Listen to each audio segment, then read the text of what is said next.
Olá, boa tarde. Está no ar o Aparecida Interessa ao Brasil, o programa que leva até você as principais notícias da nossa amada igreja.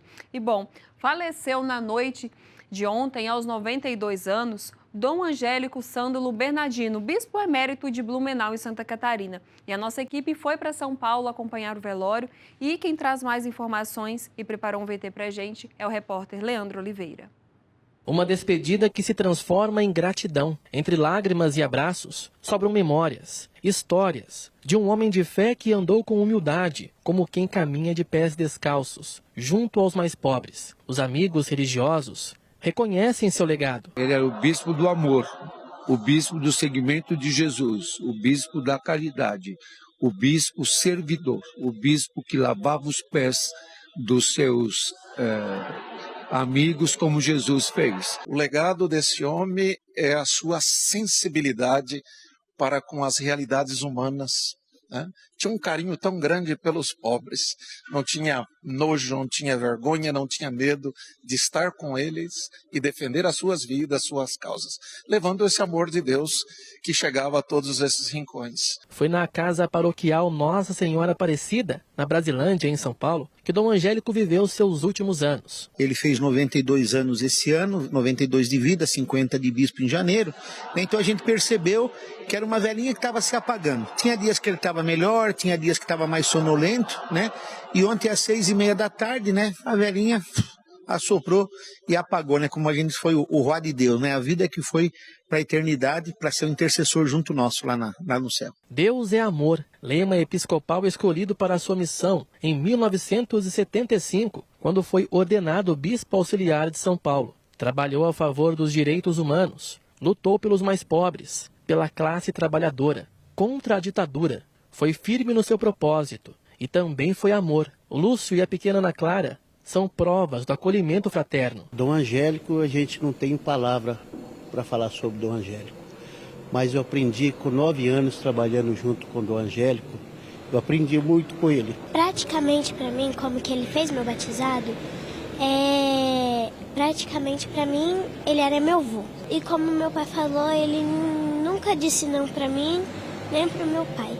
Ele sempre sorria, abraçava, cantava. Assim como pai e filha, tantos outros amigos e familiares vieram se despedir. Eu tenho muito carinho, um carinho especial muito por ele, pela irmã dele, a Carmen Julieta.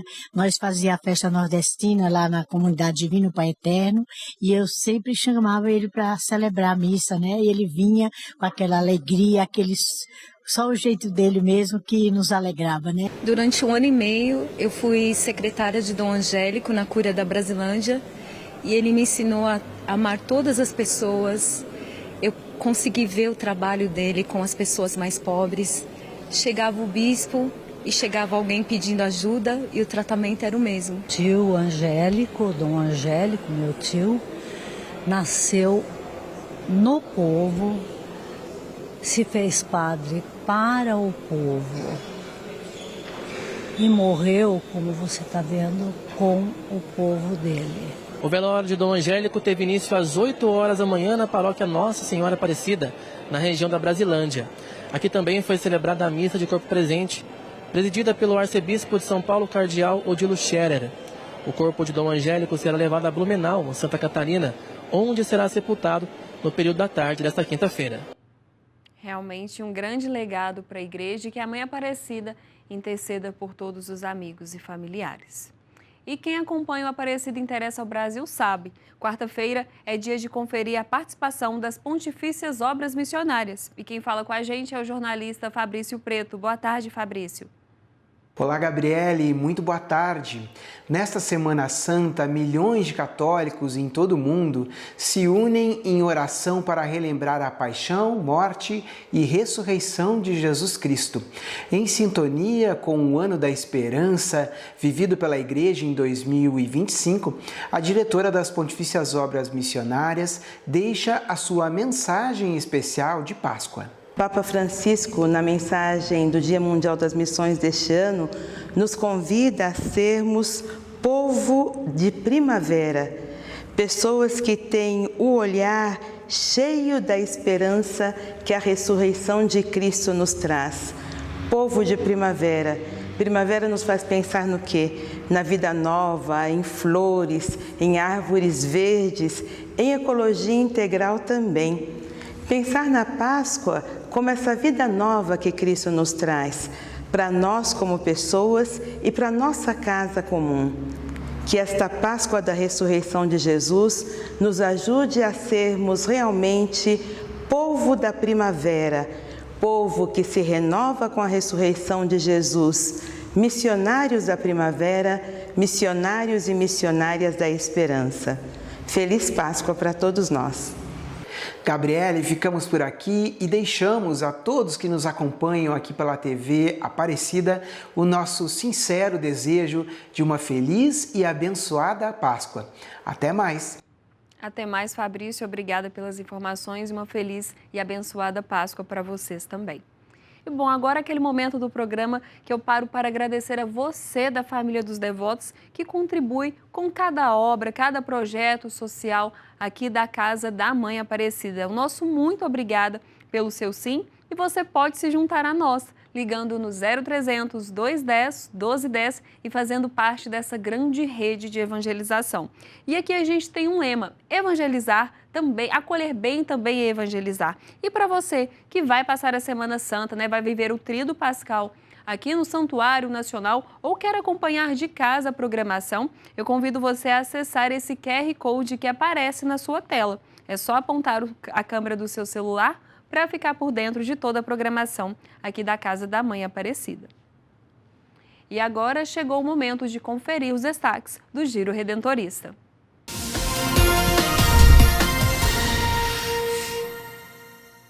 E olha, gente, chegamos ao 7º episódio do podcast especial sobre o tema da campanha da Fraternidade deste ano, que traz aí a ecologia integral. E quem fala com a gente sobre o assunto é Ana Maria Reis, jornalista da Rádio Aparecida.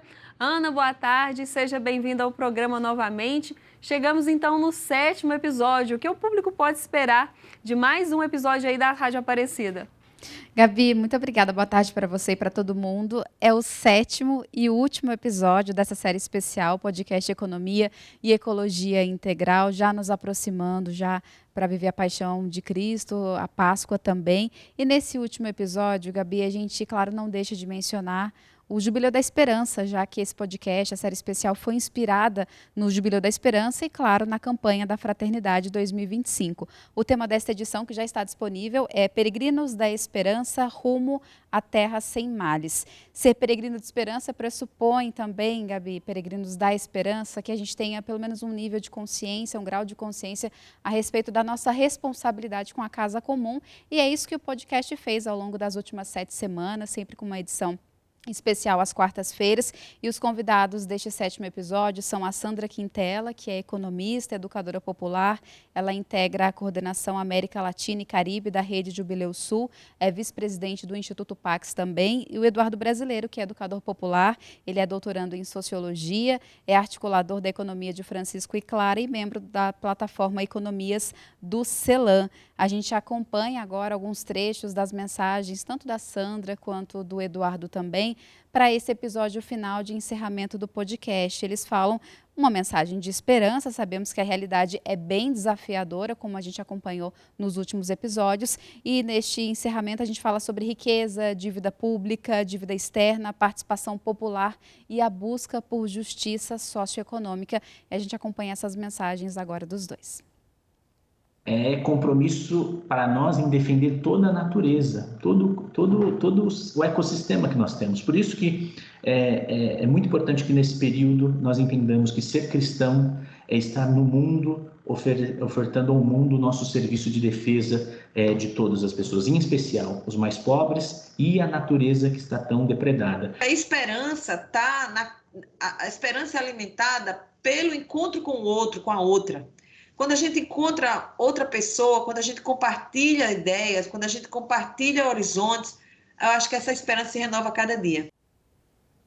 Não existe esperança sem coletividade, né, Gabi? Essa mensagem que a gente deixa, esse é o último episódio, já está disponível em todas as plataformas de áudio, também hoje no programa Com a Mãe Aparecida, na Rádio Aparecida, às 11 horas da noite, também está disponível no portal a12.com/economia e ecologia integral, e tem o episódio de hoje, que é novo, mas também tem todos os outros 6, caso as pessoas queiram ouvir e acompanhar também. A gente agradece, não deixa de agradecer a você, Gabi, por esse acolhimento também, a quem acompanhou as últimas semanas desse podcast. E, é claro, a CNBB, que é parceira da Rádio Aparecida nessa produção, e a Articulação Brasileira pela Economia de Francisco e Clara também, que estão dedicada, articulou conosco, preparou, produziu e leva até os ouvintes essa edição especial, esses 7 episódios de preparação para a campanha da Fraternidade, né, ao longo da campanha da Fraternidade e agora para esse período de Páscoa também, que já está próximo. Feliz Páscoa para você, Gabi. Nós que agradecemos, Ana, e parabenizamos, né, todo o trabalho aí da Rede Aparecida, da Rádio Aparecida. Parabéns pelo trabalho de vocês e feliz Páscoa também. Sempre contem conosco para trazer novidades aqui no programa. Obrigada, Gabi, para todo mundo também. E bom, gente, ainda falando sobre a Semana Santa, os missionários redentoristas em Manaus convidam fiéis para o Tríduo Pascal e também explicam o sentido desse momento. Com a celebração de Ramos, nós começamos a Semana Maior da nossa fé, que encontra no chamado Tríduo Pascal o seu ponto máximo. Nas celebrações da Quinta-feira Santa, quando celebramos a Ceia do Senhor, na sexta-feira, quando celebramos a Paixão, e no sábado, quando nós entramos em vigília para anunciar a ressurreição do Senhor Jesus.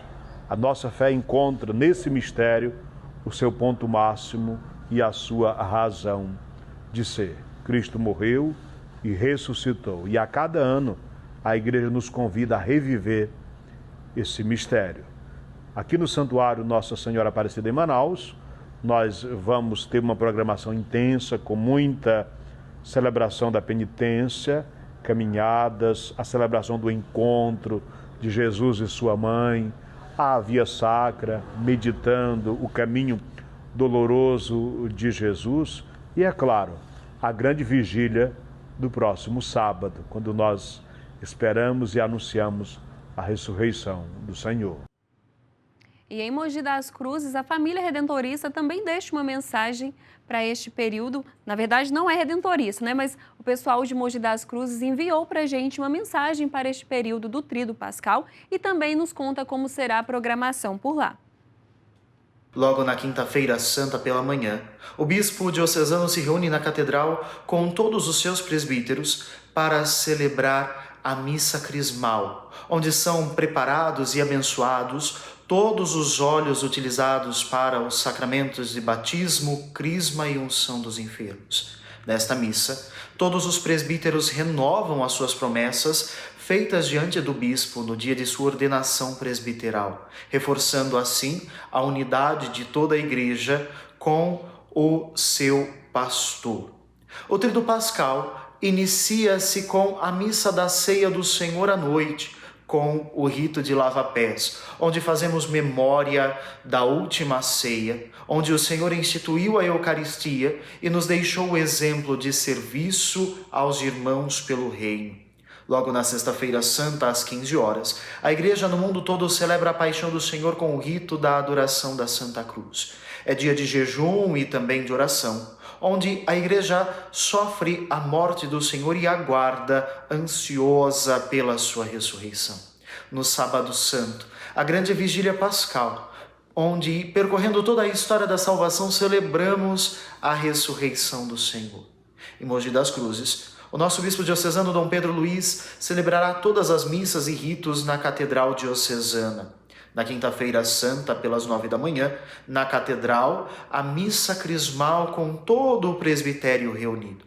A missa da Ceia do Senhor será celebrada às 19 horas. A celebração solene da Paixão do Senhor, com o rito de adoração à Santa Cruz, às 15 horas. E logo em seguida, às 18h30, a procissão do Senhor Morto, tradição em toda a Sexta-feira Santa, que aqui em Mogi das Cruzes sairá da Ordem Terceira do Carmo em direção à Catedral Diocesana. A vigília pascal será celebrada às 19 horas pelo bispo diocesano. E no domingo de Páscoa da Ressurreição, Dom Pedro Luiz Stringini celebra na nossa catedral às 11 horas da manhã. É um convite que o Senhor Deus tem a cada um de nós para que possamos bem vivermos esta Semana Santa e celebrarmos com grande júbilo e alegria a ressurreição do Senhor Jesus. Já estamos aí, né, nesse momento tão importante para a nossa fé católica e que também hoje teve um grande fato que, inclusive, aconteceu aqui no Santuário Nacional, gente. É porque a cruz da primeira missa no Brasil está percorrendo várias cidades brasileiras. E na Arquidiocese de Aparecida, a Casa da Mãe também participou deste momento. Eu estive lá e conto para vocês como foi. Do Museu da Sé de Braga, em Portugal, para a Casa da Padroeira do Brasil, um símbolo que atravessa o tempo e continua falando ao coração da história brasileira. Nós recebemos com muito carinho a cruz, né, que foi utilizada, né, foi testemunha da primeira missa no Brasil há 525 anos atrás, presidida pelo Frei Henrique Soares de Coimbra, lá na Bahia.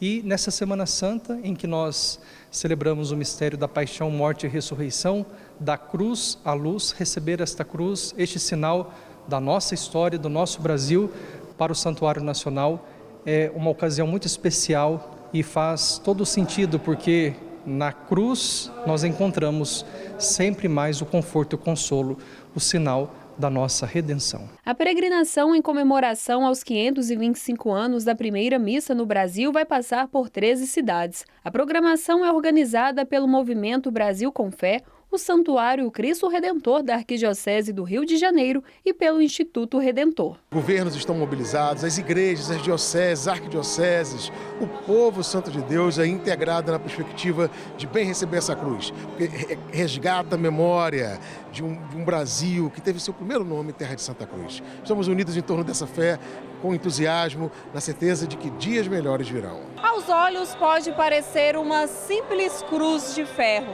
mas quando paramos para refletir nos mais de 500 anos de história, temos a real dimensão do que ela representa. São 5 séculos de fé e muitas memórias. Brasil, terra da Santa Cruz.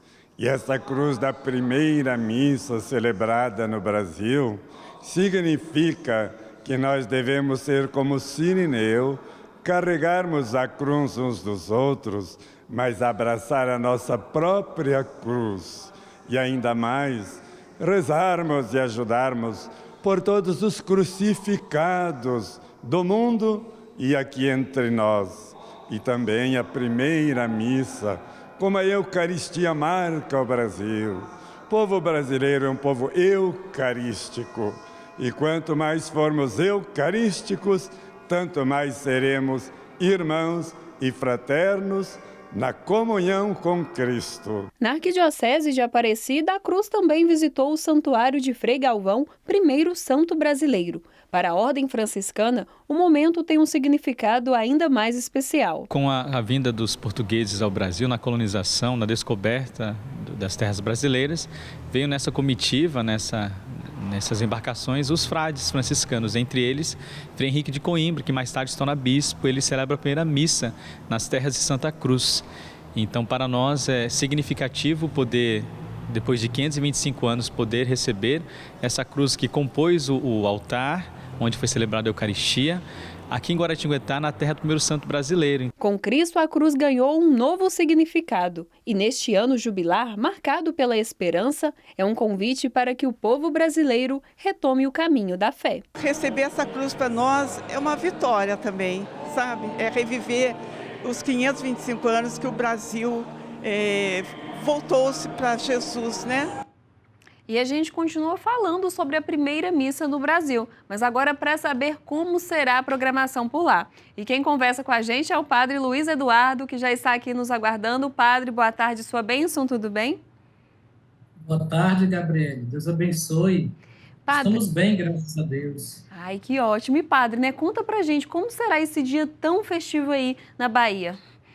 Então, acabamos de assistir essa reportagem tão bela sobre a cruz da primeira missa. No dia 26, nós a receberemos no aeroporto aqui de Porto Seguro e sairemos em procissão até Santa Cruz Cabralha, onde ela se juntará à imagem de Nossa Senhora da Esperança. E assim faremos uma bonita procissão com a cruz da primeira missa e Nossa Senhora da Esperança, a primeira devoção mariana a chegar no Brasil. E às 16 horas, o cardeal Dom Sérgio da Rocha, nosso arcebispo primaz do Brasil, juntamente com todos os bispos do Regional Nordeste 3, a Diocese de Onápolis, seus religiosos, seus padres fiéis, celebraremos a grande missa jubilar dos 525 anos da primeira missa no Brasil. Um momento de festa, de alegria, de celebração e de louvor a Deus por tantas graças derramadas no nosso país, juntamente com a comunidade indígena Pataxó, aqui presente na Coroa Vermelha. Inclusive, essa missa será transmitida pela TV Aparecida para você que está nos acompanhando e quer assistir. E realmente é um momento muito importante de resgatar a nossa história e as nossas tradições, né, padre? Exatamente. Celebrar essa missa é dizer que o Brasil é composto de povos diversos, mas com um objetivo único: caminhar para o progresso, para o desenvolvimento, para a esperança. A cruz é sinal de vitória, de salvação e de esperança. Ela continua apontando para o coração do homem e da mulher que Cristo é a nossa salvação. Então, o Brasil nasceu à sombra da cruz, na força da Eucaristia, com a proteção de Nossa Senhora, e assim o Brasil continuará vivendo, buscando o seu progresso, o desenvolvimento da sua salvação em Cristo nosso Senhor. É isso mesmo, padre. Mais uma vez, muito obrigada pela participação do senhor e a gente segue trazendo todas as notícias, programações deste momento aí, tá bom? E eu que agradeço pela cobertura, por estar vocês aqui conosco e convido a todos, venham participar conosco dessa grande celebração. E aqueles que não puderem, sintonize a TV Aparecida e reze conosco no dia 26, às 16 horas, sábado, para que a gente possa celebrar esse momento forte. Tá certo, padre. Muito obrigada. Então fica aí o convite do padre Luiz para você, mas eu também quero fazer um convite, porque daqui a pouco, a partir das 6 da tarde, você acompanha direto da Basílica Histórica a Santa Missa. Você que está em casa, de repente está no ônibus, voltando para sua casa, acesse aí o YouTube da TV Aparecida e vive esse momento já se preparando para o Tríduo Pascal, se preparando aí para a Páscoa do Senhor. E lembrando que você pode ter em mãos o seu livrinho Deus Conosco, que você adquire na editora Santuário, para fazer aí o seu momento de oração, acompanhar com o seu livrinho a Santa Missa. Eu fico por aqui, mas voltamos amanhã com mais notícias da igreja, com as bênçãos da Mãe Aparecida. Até mais!